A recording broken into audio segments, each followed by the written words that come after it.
এক ভাই ফেসবুকে দারুণ একটা গল্প লিখছে। গল্পটা সমসাময়িক, উপযোগী এবং গল্পের ছলে খুবই সুন্দর একটা সত্য কথা।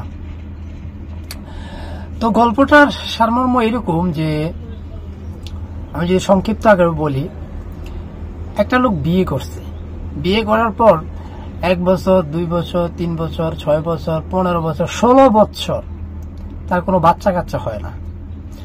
বাচ্চা কাচ্চা না হওয়ার কারণ কি?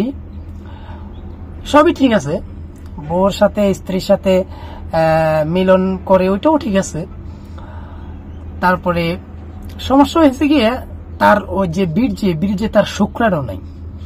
এই শুক্রাণু না থাকার কারণে সে 16 বছর চেষ্টা করতেইছে, কিন্তু তার বাচ্চা কাচ্চা হয় না।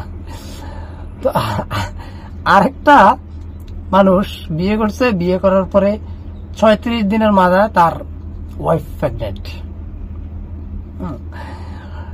তো এটা বোঝানো হয়েছে কি দিয়ে, যে বিএনপির অনেক নেতারা বিভিন্ন অনুষ্ঠানে গেলে, টক শোতে গেলে এবং সংবাদ সম্মেলনে গেলে তারা বারবার একটা কথা বলে যে আমরা 16 বছর আন্দোলন করছি, 16 বছর আন্দোলন করার ফসল আজকে স্বৈরাচার পতন হয়েছে, বা 16 বছর আন্দোলন কইরা তারপরে আমরা হটাইছি। তারপরে এই আন্দোলনে বিএনপির সবচাইতে ভূমিকা বেশি, এই ধরনের চাপাবাজি ওরা করে। তো এই লোকটা এটাই বুঝাইতে চাইছে যে তোমরা 16 বছর কিন্তু আন্দোলন চালাইছো, কিন্তু তোমরা 16 বছর যে আন্দোলন চালাইছো সেই আন্দোলনে তোমাদের স্পিড ছিল না, সেই আন্দোলনে তোমাদের একতাবদ্ধতা ছিল না, তোমাদের ওইভাবে গর্জিয়াস ছিল না।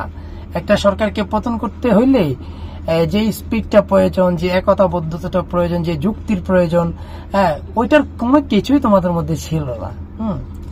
যার কারণে তোমরা 16 বছর আন্দোলন চালাইছো ঠিকই, কিন্তু সরকারের একটা পশমে ছিঁড়তে পারো নাই।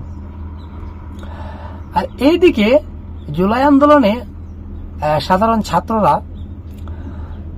ছাত্র জনতা মাত্র 36 দিন আন্দোলন করছে।